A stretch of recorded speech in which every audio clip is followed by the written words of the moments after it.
नमस्कार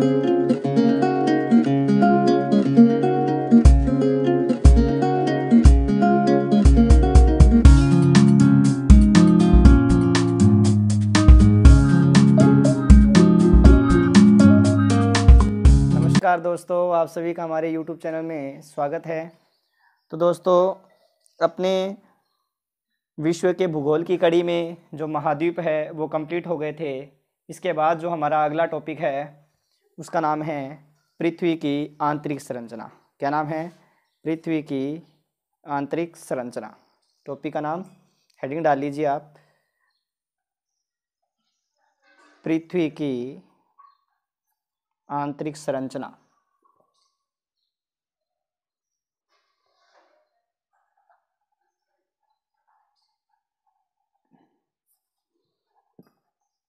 बहुत ही महत्वपूर्ण टॉपिक है ये। अपने विशेषता बात करें तो रीट की दृष्टि से तो बहुत ही महत्वपूर्ण है। हेडिंग डाल लीजिए पृथ्वी की आंतरिक संरचना, और पृथ्वी की आंतरिक संरचना के बारे में हम चर्चा करेंगे। ठीक है, सबसे पहली बात तो यही आती है कि जो पृथ्वी की आंतरिक संरचना है, इस पृथ्वी की आंतरिक संरचना को जो है या आंतरिक भाग को जानने के लिए जो सर्वप्रथम जो प्रयास किया गया था वो जर्मनी के द्वारा किया गया था। जर्मनी के द्वारा कोल्ला प्रायद्वीप में किया गया था। तो पहली बात तो यही है कि पृथ्वी की आंतरिक संरचना को जानने का प्रयास सबसे पहले जो है किसके द्वारा या किस देश के द्वारा किया गया था? जर्मनी के द्वारा किया गया था। ठीक है, और इसमें जो है ज्ञात है अब तक पृथ्वी का जो केंद्र ज्ञात है। अभी पृथ्वी का जो केंद्र कितना है? पृथ्वी का केंद्र जो है, ठीक है, तो वो जो पृथ्वी का केंद्र है वो लगभग कितनी दूरी के आसपास है? तो उसमें अगर हम बात करें तो वो लगभग 6371 किलोमीटर है। लेकिन आज तक हमारे कोई भी वैज्ञानिक यहाँ तक जो है पहुँच नहीं पाए हैं, इसके पृथ्वी के केंद्र तक कोई भी नहीं पहुँच पाए हैं। तो लेकिन बताया गया है सिर्फ ये एक तरह से कितना है, 6371 है, लेकिन इसके केंद्र तक अभी भी कोई भी नहीं पहुँच पाया है। यहाँ तक अभी तक नहीं पहुँच पाए हैं। ठीक है, तो अगर गहराई की बात करें, मतलब गहराई में हम कहाँ तक जा पाए हैं, ठीक है, तो एक खान है जो मैंने आपको शायद अफ्रीका के अंदर अफ्रीका महाद्वीप करवाया था, उसमें मैंने बताई थी किम्बरले खान। ठीक है, किम्बरले खान वही सबसे अधिक गहरी खान है। ठीक है, दक्षिण अफ्रीका में है। दक्षिण अफ्रीका की जो किम्बरले खान है वो क्या है? सबसे अधिक गहरी खान है, लगभग 6 किलोमीटर अधिक गहरी है। वहाँ तक ही पहुँच पाए हैं, यहाँ तक अभी तक नहीं पहुँचा जा सका है। ठीक है, इसके बाद में जो महत्वपूर्ण बात आती है वो क्या है कि पृथ्वी की आंतरिक संरचना के स्रोत। पृथ्वी की आंतरिक संरचना के स्रोत। ठीक है, इसकी बात आती है, पृथ्वी की आंतरिक संरचना के स्रोत। तो जो पृथ्वी की आंतरिक संरचना है इसके जो स्रोत हैं वो कौन कौन से हो सकते हैं? ठीक है, तो ये जो है अलग अलग स्रोत हैं। भी इनको एक तरह से आप कह सकते हो कि जानकारी के, ठीक है, पृथ्वी के आंतरिक संरचना की जानकारी के कौन कौन से हैं या कौन कौन से जो हैं वैज्ञानिकों ने क्या क्या अनुमान लगाया है या किस तरह से उनको जो है डिवाइडेशन या उनका बंटवारा जो है किया गया है, हम उसके बारे में अध्ययन करेंगे। सबसे पहले तो है आपके कौन से? अप्रत्यक्ष स्रोत। कौन से स्रोतों की चर्चा करेंगे हम? अप्रत्यक्ष स्रोत। ठीक है, इसके बाद में हम चर्चा करेंगे किसकी? प्रत्यक्ष स्रोत। कौन से स्रोत? प्रत्यक्ष स्रोत। और इसके बाद में पृथ्वी की उत्पत्ति के संबंधित जो प्रमाण हैं, क्या? पृथ्वी की उत्पत्ति से संबंधित जो प्रमाण हैं, संबंधित प्रमाण, हम उनकी चर्चा करेंगे। और यह है कौन कौन से, हम इनके बारे में चर्चा करेंगे। ठीक है, तो इनमें अगर हम देखें तो अप्रत्यक्ष स्रोतों में क्या क्या आता है? अप्रत्यक्ष स्रोतों में अगर हम चर्चा करें तो एक तो आता है आपके घनत्व। क्या आता है? घनत्व। ठीक है, एक आता है आपके दबाव। क्या आता है? दबाव। और तीसरा जो है वो क्या आता है? टेम्परेचर। क्या? तापमान। क्या आता है? तापमान। ठीक है, ये क्या है? एक तरह से अप्रत्यक्ष स्रोत है।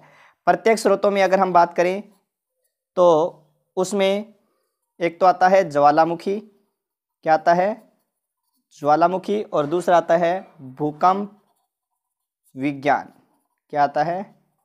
भूकंप विज्ञान। ठीक है, ज्वालामुखी है, ज्वालामुखी से किस तरह से हमें पृथ्वी की आंतरिक संरचना के बारे में पता चलता है, और भूकंप विज्ञान से किस तरह से हमें जो है पृथ्वी की आंतरिक संरचना के बारे में पता चलता है। ठीक है, इसी तरह से जो है पृथ्वी के उत्पत्ति से संबंध में अगर हम चर्चा करें तो ग्रहणु संकल्पना है, एक तो कौन सी है, ग्रहणु संकल्पना है। ग्रहणु संकल्पना ये वो चैम्बरलिन और मोल्टन ने दी थी। ये किसने दी थी, एक तो नाम आता है चैम्बरलिन और दूसरे विद्वान का नाम आता है जिसका नाम क्या है, मोल्टन। इन्होंने दी थी, चैम्बरलिन ने दी थी और दूसरे किसने, मोल्टन ने दी थी। ठीक है, इन दोनों विद्वानों ने दी थी कौन सी संरचना, ग्रहणु संरचना। और दूसरी जो संरचना आती है वो कौन सी है, या दूसरी जो संकल्पना है वो कौन सी है, ज्वारीय संकल्पना। कौन सी, ज्वारीय संकल्पना। ठीक है, एक तो ग्रहणु ये जीन्स ने दी थी, किसने दी थी, जीन्स ने दी थी। ठीक है, एक कौन सी है, ग्रहणु संकल्पना, और दूसरी कौन सी है, ज्वारीय संकल्पना। ग्रहणु संरचना किसने दी थी, चैम्बरलिन और मोल्टन ने, और ज्वारीय संकल्पना जो है वो किसने दी थी, तो जिसने दी थी। चलो अपने इधर से स्टार्ट कर लेते हैं, पहले अपने यही देख लेते हैं भी पृथ्वी की उत्पत्ति से संबंध में जो प्रमाण है, ठीक है, वो आपके चैम्बरलिन तथा मोल्टन की ग्रहणु संरचना क्या है और जिन्स की जो है ज्वारीय संरचना क्या है। ठीक है, तो सबसे पहले आप ये हेडिंग डाल लीजिए, पृथ्वी की उत्पत्ति से संबंधित में प्रमाण। ठीक है, पृथ्वी के उत्पत्ति से संबंध में जो प्रमाण है उसका आप हेडिंग डाल लीजिए और लिख लीजिए सबसे पहले चैम्बरलिन और मोल्टन की ग्रहणु संरचना। कौन सी, चैम्बरलिन प्लस मोल्टन की ग्रहणु संरचना। ठीक है, चैम्बरलिन और मोल्टन की कौन सी संरचना है, ग्रहणु संरचना है। ठीक है, अब ये क्या है, चैम्बरलिन और मोल्टन की जो ग्रहणु संरचना है वो क्या है। ठीक है, ये इसके अंदर जो बताया गया है, देखो ग्रहणु, पहले बात तो ये देखनी है भी जो ग्रहणु है ये क्या है, कि ये छोटे छोटे जो ठोस पदार्थ है जिनके आपस में बाद में जुड़ने से किनका निर्माण हुआ था, ग्रहों का निर्माण हुआ था। क्या है, ये छोटे छोटे ठोस पदार्थ है जिनके बाद में आपस में जुड़ने से जो है किसका निर्माण हुआ था, ग्रहों का निर्माण। वो मैंने आपको शुरू में बताया था कि ये क्या है, आपके सूर्य है। क्या है, सूर्य है। ठीक है, और सूर्य से बड़ा तारा जब सूर्य के नजदीक से इस तरह से गुजरा, सूर्य से बड़ा तारा सूर्य के नजदीक से गुजरा, तब यहां से क्या है कि सूर्य के कुछ भाग जो है यहां पर टूट कर क्या हो गए, बिखर गए। ठीक है, ये सूर्य से बड़ा क्या है, तारा जब सूर्य के नजदीक से गुजरा तो सूर्य के कुछ भाग टूटकर जो है इस तरह से क्या हो गए, बिखर गए, और वो जो है थोड़े थोड़े जैसे आपस में जुड़ने लगे तो वो क्या कहलाए, यहाँ पर ग्रहणु कहलाए। ठीक है, क्या कहलाए, ग्रहणु कहलाए। क्या कहलाए थे वो, ग्रहणु कहलाए थे। और ये जो ग्रहणु हैं इनका निर्माण मैंने आपको बता ही दिया कैसे हुआ है। इनका निर्माण सूर्य के पास से बड़े बड़े जो है या इस बड़े तारे के गुजरने से किनका निर्माण हुआ है, ग्रहणुओं का निर्माण हुआ है। ग्रहणुओं का निर्माण कैसे हुआ है, सूर्य के नजदीक से बड़े तारे गुजरने के कारण किनका निर्माण हुआ है, ग्रहणों का निर्माण हुआ है। ठीक है, ये जब आपस में जुड़े तो आपस में जुड़ने के बाद, ठीक है, आपस में जुड़ने के बाद इनसे किनका निर्माण हो गया, ग्रहों का। अर्थात एक तरह से हम कह सकते हैं कि ये जो चैम्बरलिन है या मोल्टन की जो ग्रहणु संरचना है, ठीक है, ये क्या बता रही है कि जब ये तारा इनके पास से गुजरा तो छोटे छोटे ग्रहणु अलग हो गए और उन इसके मिलने से किनका निर्माण हुआ, ग्रहों का। और वो ग्रहों का निर्माण जो है, जो उनका जो भाग है वो एक तरह से क्या होता गया, धीरे धीरे ठोस होता गया। क्या होता गया, ठोस होता गया। अर्थात ये संरचना हमें क्या बता रही है, ये संरचना बता रही है कि जो पृथ्वी का आंतरिक भाग है, ग्रहों में ही आता है पृथ्वी का आंतरिक भाग है, आंतरिक भाग जो है वो क्या है, इस संरचना के अनुसार क्या है, ठोस है।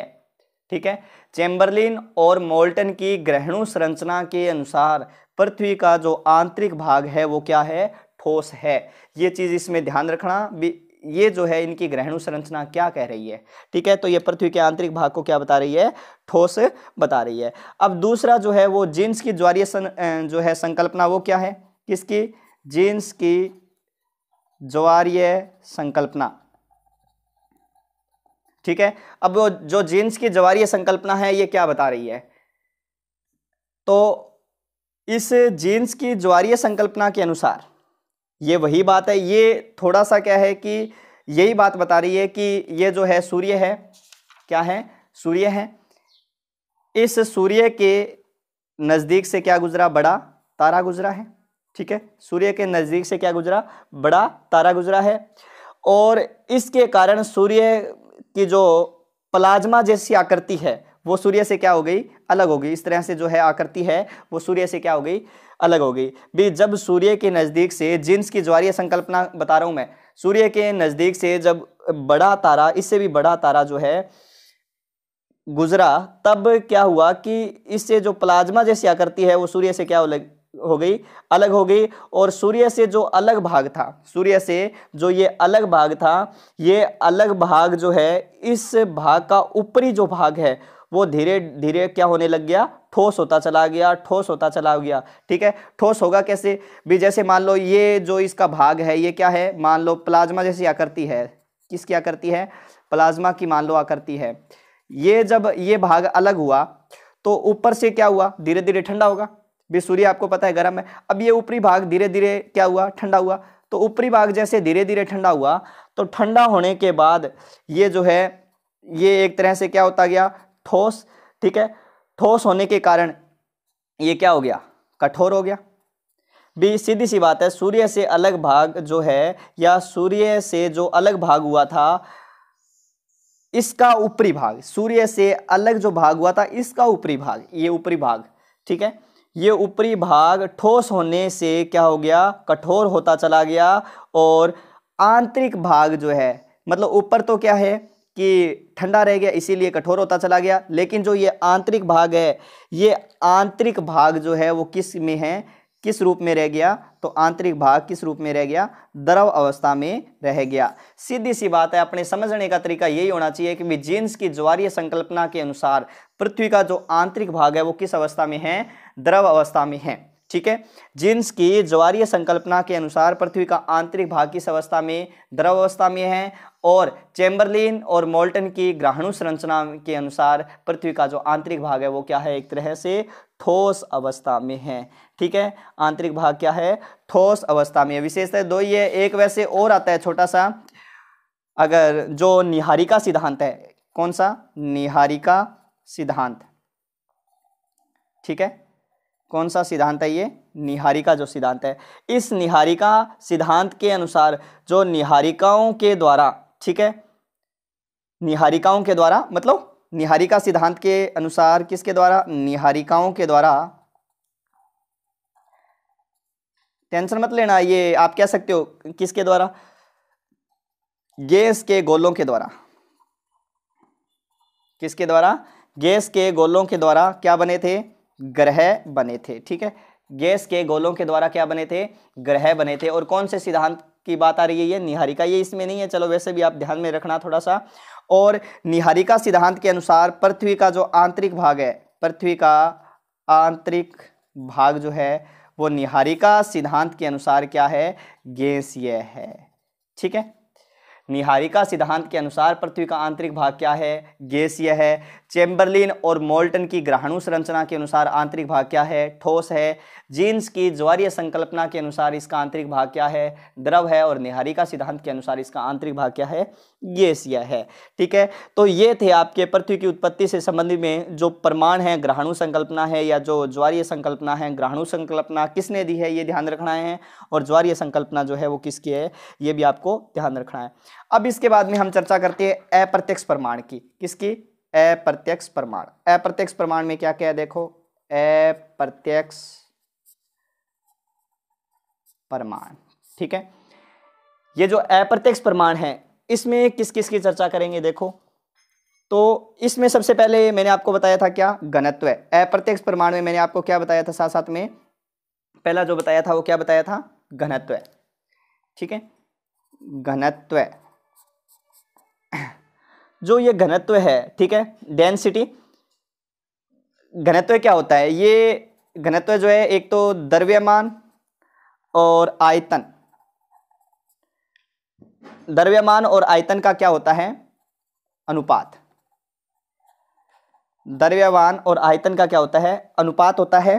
मतलब क्या कहलाता है, घनत्व कहलाता है। कैसे, द्रव्यमान बटे आयतन बराबर घनत्व है। ठीक है, इस तरह से यह जो है क्या ज्ञात किया जाता है, घनत्व है। ठीक है, ये एक जो है सुदूर संवेदी उपग्रह है। ठीक है, कौन सा, सुदूर संवेदी उपग्रह है। ठीक है, दूर से बहुत बड़े क्षेत्र को देखा जाए जिसे, उसे क्या कहते हैं, सुदूर संवेदी उपग्रह। इन्होंने क्या है कि पृथ्वी का जो घनत्व है वो कितना बताया, सुदूर संवेदी उपग्रह। ठीक है, मतलब दूर से बहुत बड़े क्षेत्र को क्या है, देखा जाए। ठीक है, इन्होंने जो पृथ्वी का घनत्व है जो है वो कितना, लगभग 5.517 ग्राम प्रति सेंटीमीटर क्यूब, इसमें जो है किसको नापा जाता है, आपके घनत्व को। ठीक है, ग्राम प्रति सेंटीमीटर क्यूब। ठीक है, और कहीं कहीं जो है, अब जैसे मान लो घनत्व जो है सेम नहीं है, ऊपरी क्षेत्र का देखें तो अधिक है, और मतलब मध्य का देखें तो उसी के हिसाब से जो है घनत्व में क्या आता है, इसके अंदर अंतर पाया जाता है। जगह जगह पृथ्वी के आंतरिक भाग में उसके घनत्व में क्या है, ये अंतर पाया जाता है। अगर जैसे मान लो बात करें कि कहीं कहीं पृथ्वी का जो है, जैसे कहीं कहीं पृथ्वी के ऊपरी सतह का घनत्व, कहीं कहीं पृथ्वी के ऊपरी सतह का घनत्व वो कितना है, 2.75 से लेकर कितना है, 3 तक है। ठीक है, और ये जो है इसके औसत घनत्व से, ये औसत घनत्व है, ठीक है ना, 5 पॉइंट, औसत घनत्व से, यह इसके औसत घनत्व से क्या है, कम है। ये इसके औसत घनत्व से क्या है, कम है। मतलब इस आधार पर हम कह सकते हैं कि जो पृथ्वी के ऊपरी सतह का घनत्व तो हम ज्ञात कर सकते हैं, लेकिन ये जो सुदूर संवेदी उपग्रह है ये पृथ्वी के घनत्व कितना बता रहा है, 5.517 बता रहा है। ठीक है, तो हम इस आधार पर यह कह सकते हैं कि पृथ्वी के जो आंतरिक भाग या अंदर की तरफ जाने पर उसके घनत्व में क्या होती है, वृद्धि होती है। मतलब आप इस तरह से पृथ्वी के अंदर की तरफ जाओगे, ठीक है, इस तरह से मान लो आप पृथ्वी के क्या है कि अंदर की तरफ जाओगे, ये पृथ्वी का आपने एक टुकड़ा ले लिया, तो यहाँ पर घनत्व है कम अधिक हो रहा है। ठीक है, इसके अंदर की तरफ अगर आप जाओगे तो इसके घनत्व में क्या होगी, घनत्व में वृद्धि होगी। ठीक है, क्योंकि ये ऊपरी सतह का घनत्व जो है वो क्या है, ऊपरी सतह का घनत्व हमने जैसे ज्ञात किया है वो क्या है कि इसके औसत घनत्व से क्या बता रहे हैं, ये कम बता रहे हैं। ठीक है, कम बता रहे हैं तो मतलब अगर हम नीचे की तरफ जाएंगे या पृथ्वी के केंद्र की तरफ जाएंगे, या मान लो केंद्र है, केंद्र मैंने आपको कितना बताया था, कितनी दूरी है, 6371 किलोमीटर है। अगर हम नीचे की तरफ या पृथ्वी के अंदर की तरफ जाएंगे तो इसका घनत्व जो है वो घनत्व में क्या होते जाएगी, निरंतर वृद्धि होती जाएगी। ठीक है, इस आधार पर हमने जो है ये एक तरह से अप्रत्यक्ष प्रमाण है भाई। ठीक है, इसको अंदर तो पहुंचे ही नहीं है, ज्ञात कैसे करेंगे, तो ये घनत्व से हम जो है इस घनत्व से या इसके जो औसत घनत्व के आधार पर या आंतरिक भाग के नीचे की तरफ या केंद्र की तरफ जाने पर इसके घनत्व में वृद्धि के कारण हम एक तरह से पृथ्वी की आंतरिक संरचना का थोड़ा बहुत जो है उसे जानकारी प्राप्त कर सकते हैं। अब घनत्व के बाद में दूसरा क्या आता है, आपके दबाव आता है। अब दबाव में क्या है, किसी भी वस्तु के चारों तरफ आप दबाव लगाओगे तो वह वस्तु धीरे धीरे क्या हो जाएगी, ठोस हो जाएगी। मतलब चारों तरफ से इस तरह से दबाव लगाओगे वह वस्तु क्या हो जाएगी, ठोस अवस्था में हो जाएगी। ठीक है, और अब आपको पता है जैसे मान लो खुदाई के दौरान हमने अनेक प्रकार के खनिज वगैरह निकाले हैं, तो क्या है कि आंतरिक भाग के अंदर हमें क्या मिले हैं, ठोस पदार्थ मिले हैं बहुत सारे। पृथ्वी के आंतरिक भाग में बहुत सारे हमें क्या प्राप्त हुए हैं, ठोस पदार्थ मिले हैं। ये आपको भी पता है, हमें भी पता है। ठीक है, खनिज मिले हैं, ठोस मिले हैं। तो अर्थात अगर हम पृथ्वी के नीचे की तरफ ऐसे जाएंगे तो इसके दबाव में भी क्या होगी, एक तरह से वृद्धि होगी। ठीक है, पृथ्वी के अंदर की तरफ घनत्व में भी क्या हो रही है, वृद्धि हो रही है, दबाव में भी क्या हो रही है, वृद्धि हो रही है। ठीक है, पृथ्वी के धीरे धीरे नीचे की तरफ या केंद्र की तरफ जाने में दबाव में वृद्धि हो रही है, जिसके कारण पृथ्वी के आंतरिक भाग में किस प्रकार के पदार्थ पाए जाते हैं, ठोस पदार्थ पाए जाते हैं। ठीक है, दबाव में वृद्धि, घनत्व में भी वृद्धि, घनत्व में भी क्या है, वृद्धि, दबाव में भी क्या है, वृद्धि है। अब दबाव में वृद्धि के कारण आपको पता है इस तरह से जो है चारों तरफ से दबाव लगेगा तो वह वस्तु क्या हो जाएगी, ठोस हो जाएगी। तभी तो अपने अंदर की तरफ या पृथ्वी के आंतरिक भाग में देखते हैं कि ठोस खनिज जो है वो क्या है, ठोस पदार्थ जो है पाए जाते हैं, क्योंकि धीरे धीरे अंदर की तरफ जाने पर इसके दबाव में क्या हो रही है, वृद्धि हो रही है। इसी तरह से हमने जो तीसरा जो अप्रत्यक्ष प्रमाण में था वो क्या था, टेम्परेचर, क्या था, तापमान। अब एक भूवैज्ञानिक थे जिनका नाम था केल्विन, ठीक है, क्या नाम था, केल्विन। केल्विन के द्वारा बताया गया कि पृथ्वी का जो आंतरिक भाग है, ठीक है, केल्विन के द्वारा क्या बताया गया कि पृथ्वी के जो आंतरिक भाग है, इस आंतरिक भाग में प्रत्येक 32 मीटर की गहराई पर, प्रत्येक 32 मीटर की गहराई पर 1 सेंटीग्रेड, ठीक है, 1 डिग्री सेल्सियस टेम्परेचर में क्या होती है, वृद्धि होती है, ठीक है। पृथ्वी के आंतरिक भाग में या जो है, इसने केल्विन ने क्या बताया कि प्रत्येक 32 मीटर की गहराई पर 1 डिग्री जो है सेल्सियस तापमान में क्या होती है, वृद्धि होती है। ये किसने बताया, केल्विन ने। अब देखो इसके आधार पर, इसने जो बात बताई है इसके आधार पर अपने अनुमान लगा के देखते हैं क्या है, ठीक है, अपने देखते हैं भाई इसके अनुसार क्या है कि 32 मीटर पर कितना है, 1 डिग्री सेल्सियस, ठीक है, टेम्परेचर बढ़ रहा है। 1 मीटर पर कितना है, 1/32 डिग्री सेल्सियस है, ठीक है। इसी आधार पर देख सकते हैं अपने 32 मीटर पर 1 डिग्री सेल्सियस है, 1 मीटर पर 1/32 डिग्री सेल्सियस है। और जो पृथ्वी का केंद्र है, पृथ्वी का केंद्र जो है वो कितना है, 6371 किलोमीटर है। लगभग आप कितना मान सकते हो, लगभग 6400 मान लो आप, लगभग कितना मान लो, एक बार लगभग 6400 मान लो, मतलब 6400 जो है किलोमीटर मान लो, ठीक है।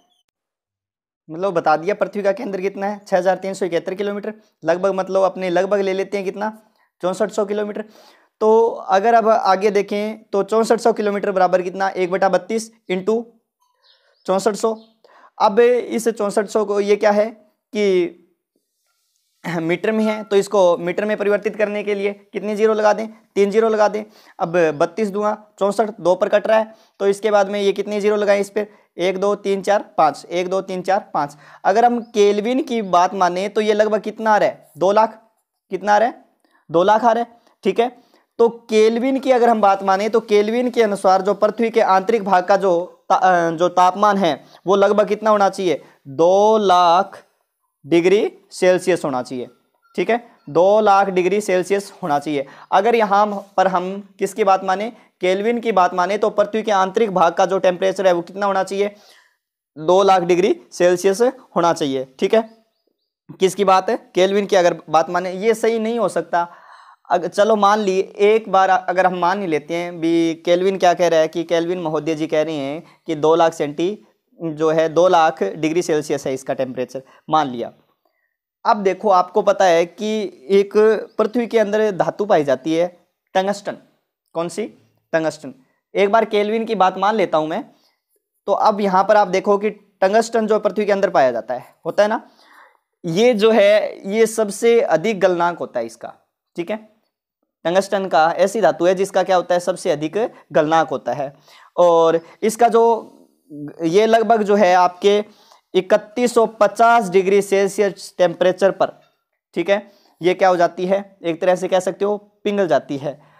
अब केल्विन की अगर हम बात माने कि पृथ्वी का आंतरिक भाग का टेम्परेचर जो है 2 लाख डिग्री सेल्सियस है, अगर पृथ्वी के आंतरिक भाग का टेम्परेचर 2 लाख डिग्री सेल्सियस होता तो पृथ्वी के आंतरिक भाग में, ठीक है, किसी भी प्रकार का कोई भी पदार्थ जो है रह नहीं पाता। क्यों, वो एक तरह से किस में परिवर्तित हो जाता, द्रव अवस्था में परिवर्तित हो जाता, ठीक है, या कह सकते हो पिघल जाता। अभी टंगस्टन इस ताप पर पिघल रहा है, 3150 डिग्री सेल्सियस पर पिघल रहा है, तो ये महाशय जी तो क्या बता रही हैं, 2 लाख डिग्री सेल्सियस बता रही है। यह क्या है कि सही नहीं है, ठीक है, इनकी ये बात क्या है, सही नहीं है। अब जो अन्य भूवैज्ञानिकों ने बताया, ठीक है, तो उनके अनुसार अगर हम इनको देखें तो आप लिख लीजिए, मैं बता रहा हूं, पृथ्वी के आंतरिक भाग का तापमान, ऐसे आप हेडिंग डालिए, ठीक है, पृथ्वी के आंतरिक भाग का, पृथ्वी के आंतरिक भाग का तापमान, ऐसे लिखिए, ठीक है, पृथ्वी के आंतरिक भाग का तापमान। अब पृथ्वी के आंतरिक भाग का तापमान देखें कि अगर हम पृथ्वी के अंदर 0 से लेकर 100, ठीक है, किलोमीटर की गहराई पर जाते हैं, कितनी, 0 से 100 किलोमीटर की गहराई पर जाते हैं, तो तापमान में जो है 12 डिग्री सेल्सियस प्रति किलोमीटर, 12 डिग्री सेल्सियस प्रति किलोमीटर की क्या होती है, वृद्धि होती है। ठीक है, 0 से 100 किलोमीटर की गहराई तक, 0 से 100 किलोमीटर की गहराई तक 12 डिग्री सेल्सियस प्रति किलोमीटर वृद्धि होती है। ठीक है, अब यही अगर आगे बढ़े हम 101 से लेकर 300 किलोमीटर की गहराई तक जाएं, 101 से लेकर 300 किलोमीटर की क्या जाए, गहराई तक जाएं, तो तापमान जो है 2 डिग्री सेल्सियस प्रति किलोमीटर, ठीक है, कितना, 2 डिग्री सेल्सियस प्रति किलोमीटर में इसमें भी क्या होती है, वृद्धि होती है।